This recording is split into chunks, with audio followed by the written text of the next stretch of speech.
It was almost midnight when the knock came, a slow, hesitant tapping that echoed through the quiet house like a heartbeat. I froze. My hands were still covered in dish soap, the water running steadily in the sink. The clock above the stove blinked jam 11:59 PM, and the sound of rain tapped against the windows.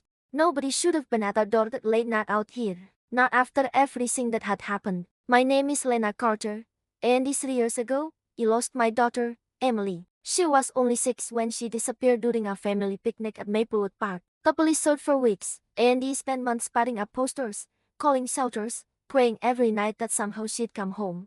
But she never did. At least, not until the night. The knocking grew louder, 3 slow knocks, then silence. I grabbed a towel, dried my hands shakily, and I walked toward the door. My heart pounded so hard I could barely breathe. When he finally opened it, she was standing there. A small girl, soaked to the bone, hair clinging to her face, barefoot on the wet porch.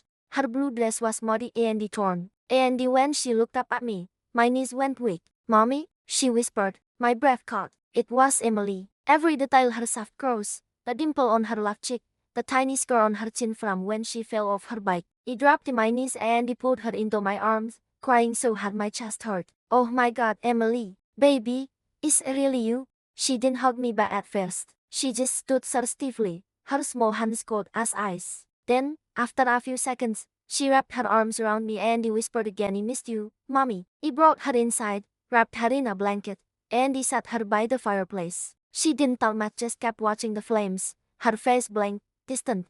"Where were you, sweetheart? What happened?" I asked gently. She blinked slowly and heavy, as if thinking about the question. Then she said something that sent chills down my spine. "I was with the nice lady in the woods." "The woods?" I repeated. "What lady, honey?" Emily turned her head toward me, her wide brown eyes glimmering in the firelight. "The one who sang to me every night." Her voice was calm, too calm. I tried to smile, brushing her wet hair from her forehead. "Okay, sweetheart, we'll talk more in the morning. You need to rest." I took her upstairs to her old room, everything still exactly the same as the day she disappeared. Her toys lined neatly on the shelves, the little nightlight shaped like a bunny still plugged in. When I tucked her into bed, she stared up at me and whispered, "Mommy, do we have to sleep here alone?" "Of course not," I said quickly. "I'll stay right here until you fall asleep." She smiled faintly. "Kid, the lady doesn't like it when I'm alone." I froze. But before I could ask what she meant, her eyes slowly closed, and within moments, she was asleep, breathing softly, her small chest rising and falling. I sat there for hours, watching her, afraid that if I looked away, she'd vanish again. But she didn't. She was here. My little girl was home. At least, that's what I thought. The next morning, the sun poured through the windows, warm and bright. Emily was already awake, sitting quietly at the edge of the bed, her small hands folded in her lap. "Good morning, baby," I sighed softly. She turned to me with a smile that didn't quite reach her eyes. "Good morning, Mommy." For a moment, everything felt normal: breakfast together, laughter in the kitchen, the smell of pancakes in the air. It was like the nightmare of the last 3 years had just melted away. But then little things began to feel off. Emily didn't remember her favorite cereal. She didn't ask about her old toys. When he showed her pictures from before she went missing, she stared at them blankly, as if she'd never seen them before.